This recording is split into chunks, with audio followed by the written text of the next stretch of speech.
Hola, en esta unidad de identificación de sistemas vamos a buscar construir modelos de sistemas dinámicos no lineales a partir de datos, que sean mediciones de estos mismos sistemas.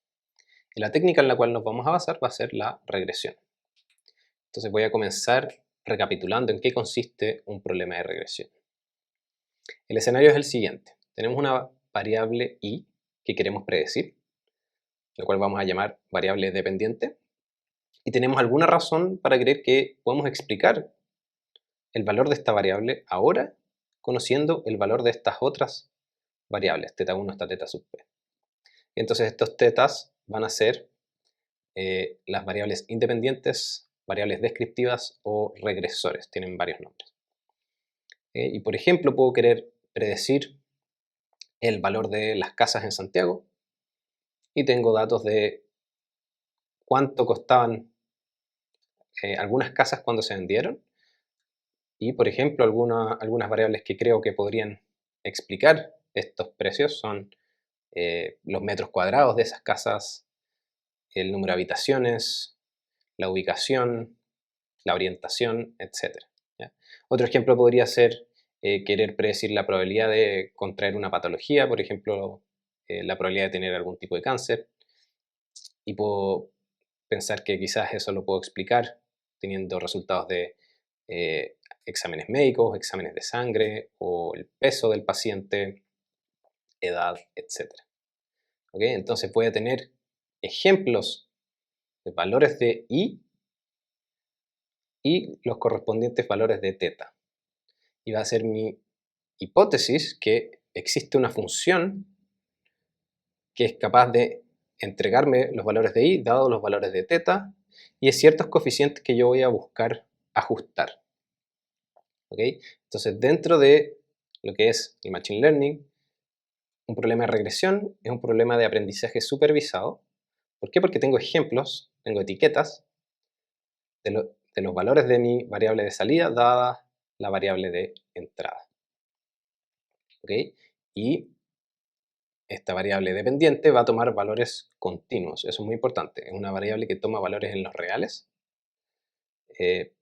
Por lo tanto, esto se llama problema de regresión. Si fuese una variable discreta, por ejemplo, si yo quiero predecir si una foto, dado los píxeles de una foto, quiero predecir si en esa foto hay un perro o un gato, es decir, la variable de salida es discreta, en ese caso es un problema de clasificación.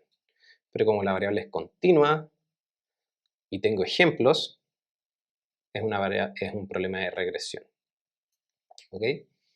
Entonces, muy importante, como parte de este problema, tenemos que postular una función explícita acá. Yo acá puse una función genérica, pero parte de nuestra hipótesis va a ser formular la estructura del modelo, es decir, cómo creemos que depende i en θ. ¿Okay? Por ejemplo, podría ser, creemos que i es igual a la exponencial de θ por la segunda componente de θ más seno de 3 θ4 al cuadrado. ¿Okay?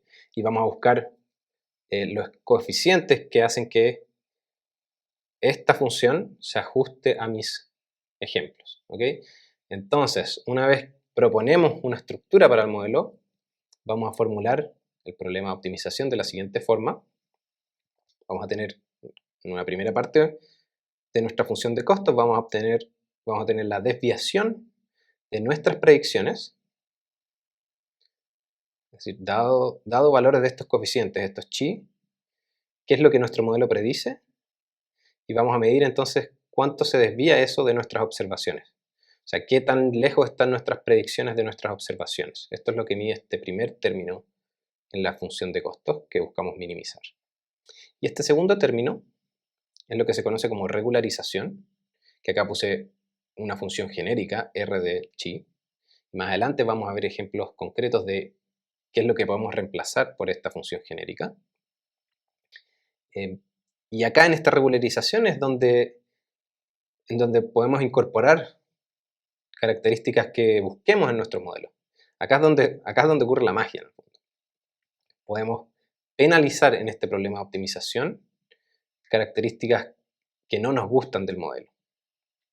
Entonces este parámetro lambda, si quieren, tiene unidades de irritación, ¿ya? Es cuánto me molesta que el modelo tenga ciertas características que no me gustan versus cuánto me molesta equivocarme en el ajuste de los datos. ¿Ya? Entonces, este lambda, que es un número, usualmente lo que vamos a hacer es hacer un barrido para distintos valores de lambda, resolver el problema de optimización, encontrar este vector chi de coeficientes, es decir, encontrar distintos modelos para los distintos valores de lambda, y luego vamos a hacer un procedimiento de selección de modelos para encontrar de todos los modelos para distintos valores de lambda con cuál nos vamos a quedar. ¿Okay? Entonces este es el problema de regresión en su caso más general. Y en el caso de una regresión lineal, nuestra hipótesis va a ser que la variable dependiente la podemos explicar como una combinación lineal de los regresores. ¿Okay? Y eso nos lleva a un problema, en el caso sin regularización, es un problema de mínimos cuadrados. Si ven acá esta función de costos, tenemos este teta por chi menos i. Este teta son los regresores, la matriz formada por los regresores, por nuestros datos de los regresores. ¿Okay? Y el i también son datos, nuestras observaciones de la variable dependiente, y chi es el vector de incógnitas que buscamos. Por lo tanto, este es un problema de mínimos cuadrados. Ya esto es equivalente a este problema a por x igual a b que vimos anteriormente. Y lo podemos resolver simplemente con la pseudoinversa, en el caso sin regularización. ¿Okay? Entonces, la solución de chi, el chi que minimiza esta función de costos, chi lo podemos calcular simplemente como la pseudoinversa de teta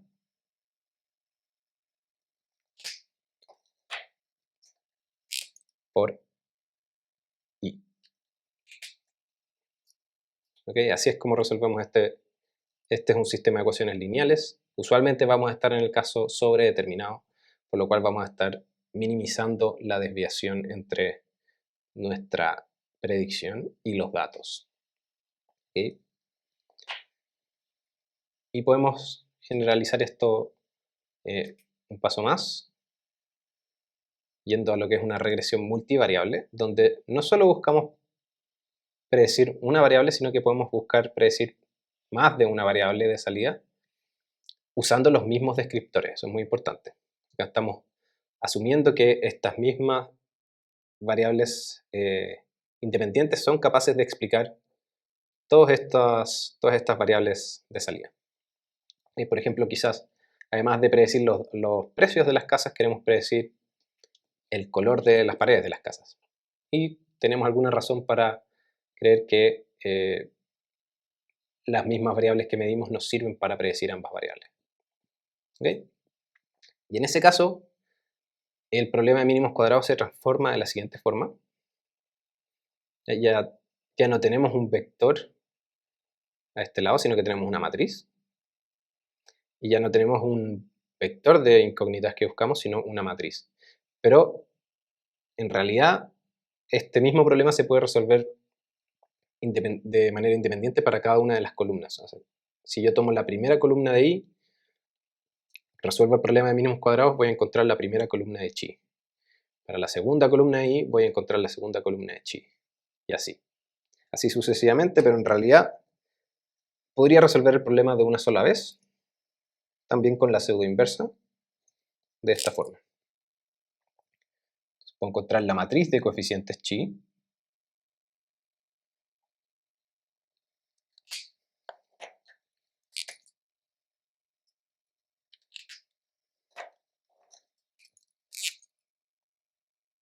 de manera análoga, también con la pseudoinversa.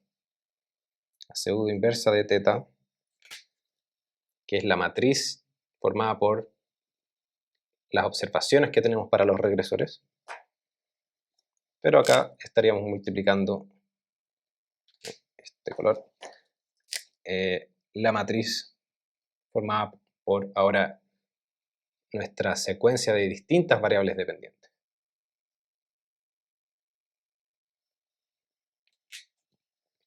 O sea, así es como generalizamos de una regresión de una sola variable a una donde tenemos más de una variable de salida. Muy importante, noten que acá, en nuestra función de costos, ahora tenemos la distancia entre nuestros datos y nuestras predicciones. Antes la medíamos con una norma euclidiana, porque el objeto que teníamos acá dentro era un vector, pero la norma euclidiana no está definida para una matriz, por lo tanto cambia la operación acá, y acá usamos lo que se conoce como la norma de Frobenius. Entonces, la norma de Frobenius es una norma para una matriz. Frobenius. Y se define de esta forma.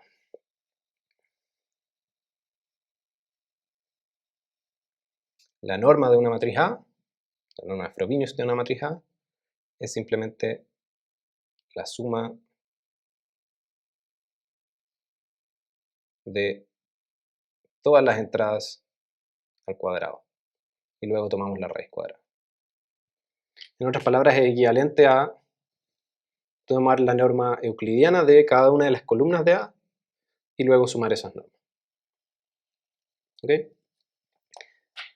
Y así es como se generaliza entonces nuestro objetivo de optimización. Y ahora sí, ya estamos listos para ver qué es lo que podemos hacer en el caso de un sistema dinámico.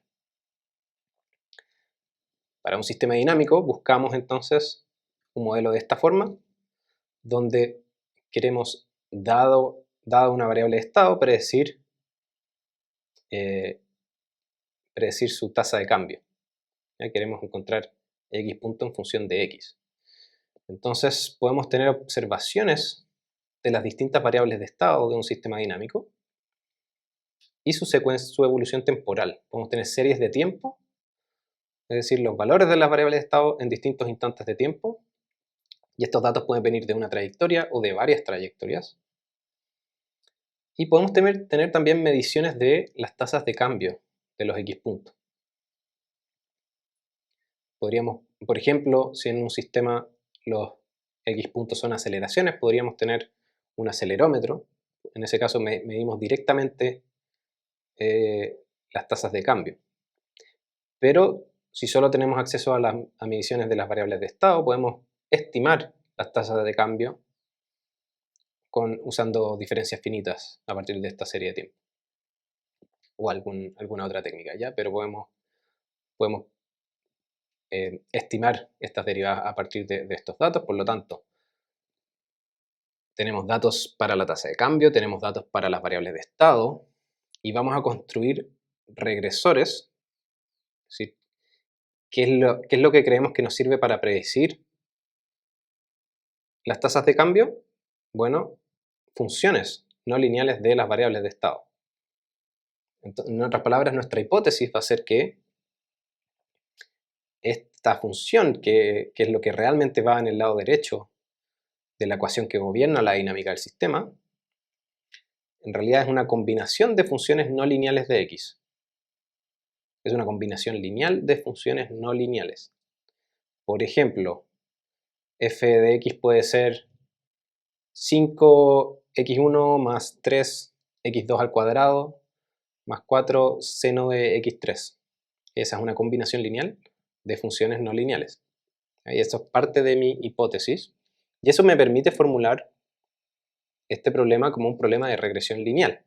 A pesar de que estamos encontrando una función no lineal, como esta función estamos diciendo que es una combinación lineal de mis regresores son funciones no lineales de las variables de estado, entonces podemos formular el problema de la misma forma que antes, donde ahora mi variable de salida es la tasa de cambio,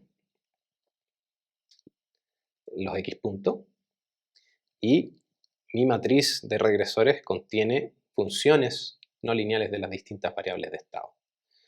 Y resolvemos el problema, en el caso sin regularización, de esta misma forma. ¿Okay? Entonces, es muy importante escoger adecuadamente las funciones no lineales que creemos que que pueden aproximar la verdadera función que describe la evolución del sistema. O sea, es muy importante usar el conocimiento que tengamos acerca de la dinámica del sistema para proponer la estructura acá de este modelo. Y vamos a ver cómo podemos hacer, usando regularización, para simultáneamente encontrar los coeficientes, pero también para encontrar la estructura, es decir, descubrir a partir de datos cuáles son las ecuaciones, cuáles son los términos que van en el lado derecho de esta función. En otras palabras, vamos a descubrir usando datos la ecuación diferencial que mejor describe estas series de tiempo. ¿Ok? Pero antes de eso vamos a ver unos casos simples de regresión para el caso sin regularización y luego vamos a profundizar en esos conceptos. Ok, gracias.